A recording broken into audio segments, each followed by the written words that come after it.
Then you had your sweat lodge, psilocybins. You had your toads. Then you had your Iboga. Iboga ceremonies with a good babalao is probably the best hallucinogenic for higher perception of self than any other, but it's dangerous. But you won't be addicted to no drug once you go through the Iboga ceremony. You won't be psychologically or emotionally capable of being addicted to a drug once you've been exposed to the Iboga. And that's why they banned it in America. It's called African LSD too. But they banned it in America because there was no competent priest to administer the rites. Now you can get access to Iboga, but people using it for recreational purposes, not for that. One of the ironies about Iboga is a lot of people who went through the ceremony met the great mother who called herself Iwas, the spirit of the great world tree. And is made from the bark of a tree. Wow. Crowley was one of the pale faces that went into the Masonic lodges to put the secrets in the public. And that's why the Freemasons and all of the different secret societies hated him. I know what Crowley was doing. I don't have to think about it. I know what he was doing. I fuck with Crowley heavy. But the people that's been indoctrinated with the church would think if anybody acknowledges Crowley and his work is some kind of nefarious worshiper of dark forces, which nothing can be further from the truth. Crowley became a 33rd degree Freemason at an early age when he was like 20 or something. And once he got his 33rd degree, he said, now I'm gonna go out here and tell everybody what y'all doing. It's all documented. On that's called the left-hand path. On the right-hand path, his counterpart was known as Franz Bardon. And Franz Bardon, or aka Fabato the Magician, taught the principles of hermetics from the perspective of the righteous or the right. Right. So when you study his work, when you get to evocational magic and you start comparing it to Crowley, you can't tell the difference. But in the early works, the initiation of hermetics, you begin to see a difference in the work. But when you get to the higher levels of the study, you're like, it's the same thing. I'm not real versed in him. I'm more versed in Rudolf Steiner and Madame Blavatsky. But I'm not real familiar with his works. That can be further from the truth, because if you go back and read Crowley, Blavatsky's Isis Unveiled and Secret Doctrine, you're gonna see her talking about old man Africa. She's talking about Enki. What she said? Right. She's just giving you the rundown on who he was. And she talked about the 5 root races, which was part of the breeding program of the Anunnaki. It's all in her written works. And she's not on record of doing nothing racist. Okay. That's what Same with Crowley. Crowley was in Europe. You gotta remember that. And a lot of the European ways we would perceive as racist from over here, because the people that brought racism to us came from Europe. But what we don't know is the people that brought racism to us look like us. Right? The doctrine of white supremacy is what we call the protocols of Zion. That's why they vehemently deny that it's a actual work. They believe that it's a disinformation to the Jewish community. Those pale-skinned Jews ain't even the problem. It's the ones that look like us that believe they have the inherent right to rule over us because they feel like we are they pets. Goyim is what they call us in Hebrew, and it's akin to calling us cattle. So that's part of the Conjure War. You gotta remember, Greek was written by Egyptian priests who settled on the island of Crete.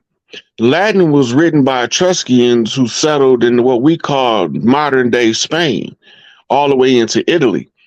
They wrote Latin as a conjure language from the beginning. Well, we call it a scholarly language. Yes. So there's only two scholarly languages out of Europe, and that's Greek and Latin. The Greek was under the matriarchal rulership of the goddess Helen. And she became a man in Rome. That's called the beheading of a god. In Rome is where Latin is the scholarly language. The Roman construct took several hundred years to bring into fruition after Alexander's conquest of the Indus Valley, where he captured the scrolls of government, what they call them the caste scrolls, which tells them how to keep people subjugated. And then through Plato's Republic, they was able to implement this republic, which is law, ruled by law, into the arena of the people in order to control them so that you can subjugate them. So Latin is considered a dead language. I mean that it's a fixed language. That's why they still use it, and they can use it for ancient or modern spell work because it's a dead language. The same with Greek. But it's the authors of the language that makes the difference in the intentions of the people. Like when the Pharaoh sent his daughter to settle Greece, that he told the priest to write them a language in which they can harness their higher senses. Whereas when the Latins went in, when they wrote Latin, they was only seeking to have a rival language to Greek in the conjure war. That was all that was. So most of us don't know a lot of our problems is from people in conjure wars doing nefarious things. Like modern Americans ran off three primary conjures. One is called Babylonian blood magic. One is called Babylonian money magic. The other one is Babylonian sex magic, where they can keep the frequency and the vibration so low that they can get away with any kind of dirt as long as they can keep the narrative under control.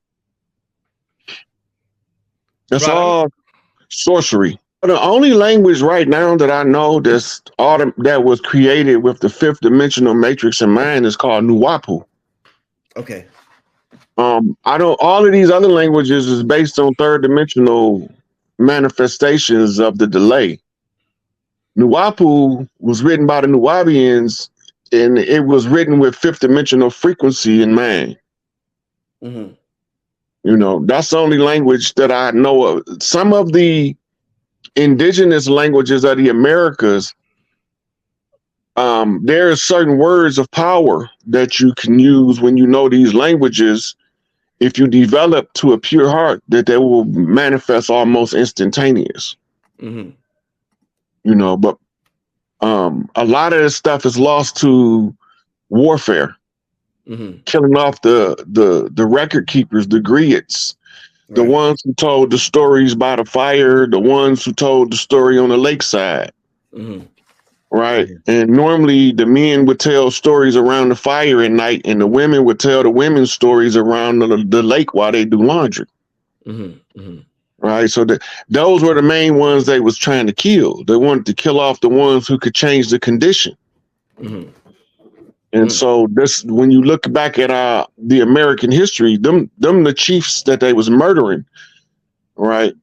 And that was part of the conjure war too, because they wanted us in total darkness, and they said that they'll never come out of this darkness once we kill off all of their teachers.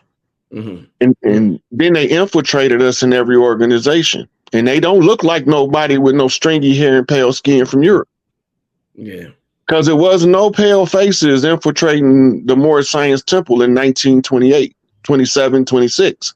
It wasn't no pale faces infiltrating the UNIA. There was no pale faces infiltrating the Black Panther Party. There were no pale faces that, though they could have been, they didn't do it. The SCLC of Martin Luther King, the AME Church wasn't infiltrated by pale faces. So we so fixated because they told us, there go your enemy over there, but the one standing next to you is the one stabbing you in the back. They look like us, but they ain't us. That's a conjure war. That's the George Washington challenge. The FBI was ran by J. Edgar Hoover for almost 60 years, and guess what he was? He was a mulatto, working for the same Negroes that killed Clarence 13X, Malcolm X, infiltrated the Nation of Islam. You know, can't no pale face get in there. Right? So that's all convenience, right? To be in denial of the ones that look like us doing the dirt, so we can blame it on people that don't look like us. The whole KKK was created by what we call Blackamoor Spaniards. The regalia comes from Spain. Right. Right. And they originally tried to tell us this story that the KKK originally wore pillowcases and burned holes out for their eyes. That's not true. When the Dutch, Portuguese, the French, and the English came over here, they wasn't pale faces. Right? They started using the pale faces to block institutions to keep us out of the institutions of learning, economics, education, entertainment, the workforce. They wanted us kept out of everything, but they can't stop us. Because we was supposed to be here the whole time and they wasn't. That's why you have your tokens that pop up out of nowhere. Right? They have us thinking that Albert Einstein created the atomic bomb. He didn't. If you look up Lloyd Quartermain, you will see that the Manhattan Project was at a standstill until they brought him and his team of Negro physicists in. Right? NASA used to have something called the Black Room. The irony of the Black Room is everything in it is white except for the people. Right? And they would give them the problems that the regular pale faces can't solve.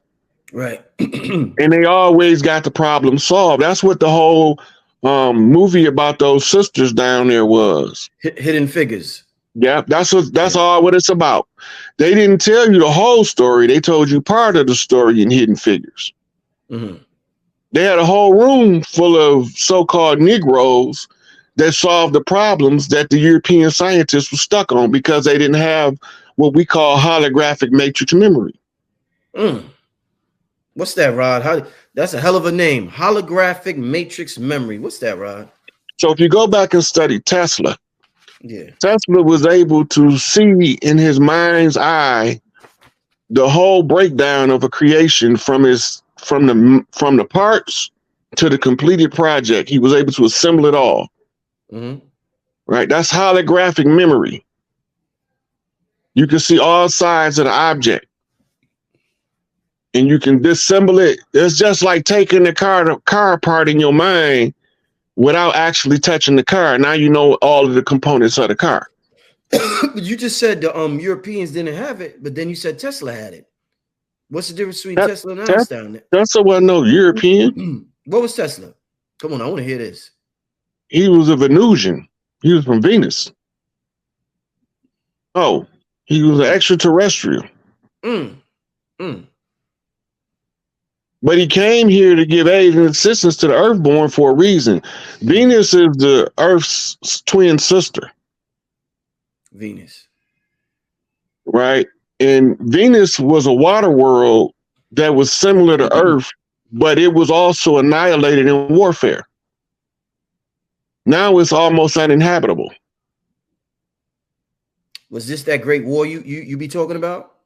Yeah. So that Great War fucked up a lot of shit, huh? Yeah, a lot. It fucked up Mars. Mars was inhabitable too. That's what Total Recall is all about. When Mars was inhabitable. Damn. For the most part, it was the most destructive war that this solar system has ever seen. Yeah. That's what killed the planet Earth. The planet Earth went through a death cycle. We're coming out of the death cycle now. That's why the frequency was dead frequency. Now she's waking up. Dinosaurs was created by Enki for the Andromeda beings to hunt. For the in the peace treaty. I ain't never heard that breakdown. Hold it. Dinosaurs were created by Enki for the Andromeda beings to hunt. The Andromeda beings is the story of the predator. Yes. And when they first came to Earth, they preceded the Anunnaki. The Andromeda beings. Yeah. And then they was hunting the women of the Earth until they found out they was matriarchal, and then they stopped. Now, while they in a ceasefire and they negotiating, the Anunnaki come. Yeah. And Enki offered them dinosaurs for a period of time so they could have large game to hunt other than humans. Humans was way bigger back then, though, by the way. Oh. They did different stuff with them. They kept them, some of them they kept them for trophies, some of them they ate. But they was, you know, that's what they did for a pastime, is they were great hunters. Right. And yeah. So when the contract ended, they had to destroy the dinosaurs. It was part of a peace treaty. There's only one the oldest contract on Earth is the Earth Matriarchal Order contract. That's the oldest contract on Earth. Wasn't no men here when that contract was created between the Earth and the women. It was just women here. Just women at this time. And they was doing parthogenic births. It wasn't until Anunnaki came that they created a gender contract.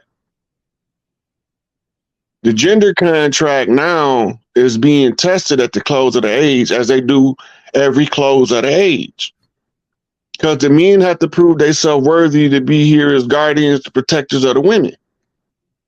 And if we fail, they can cancel the contract, and everything male on the planet is just going to drop dead. Whew. The men had to do something miraculous on the behalf of the matriarchs of the planet in order for us to be able to stay. Mm-hmm. It's all in the ancient record, but we don't like to talk about the ancient record because many people believe it's fantasy. And what ancient record is this? What you're saying, this contract is in? What ancient record is this? Well, a lot of it is in the Vedic texts in India. Mm-hmm. And some of it, modern archaeologists has been discovering a lot. It's a book called Forbidden Archaeology by Michael Cremo, mm-hmm. who goes into a lot of the ancient things that was here. Mm-hmm. Ain't none of this stuff we think we came up with plastic. That ain't new. Like oil, they call it crude. That's mm-hmm. a side effect of nefarious beings walking the planet. Gold is the side effect of those benevolent beings walking the planet. Mm. Right? It's a resonant frequency, and the earth responds to it, and it tells us what's on the planet by the minerals that it produces. Mm. Mm. So that's why they called certain people the golden race. Certain people was called like you got your indigos, and then you have your onyx generation, which is the protectors and defenders who carry the totems of black animals like the Black Panther, the Black Wolf. Mm-hmm. That's all native to over here. That don't got nothing to do with the other places around the world. When they call us black, they're not talking about us. They're talking about our totem. Right? And they said they would kill us. They would annihilate us. So black became synonymous with death. But before that, black was the great guardian, the onyx.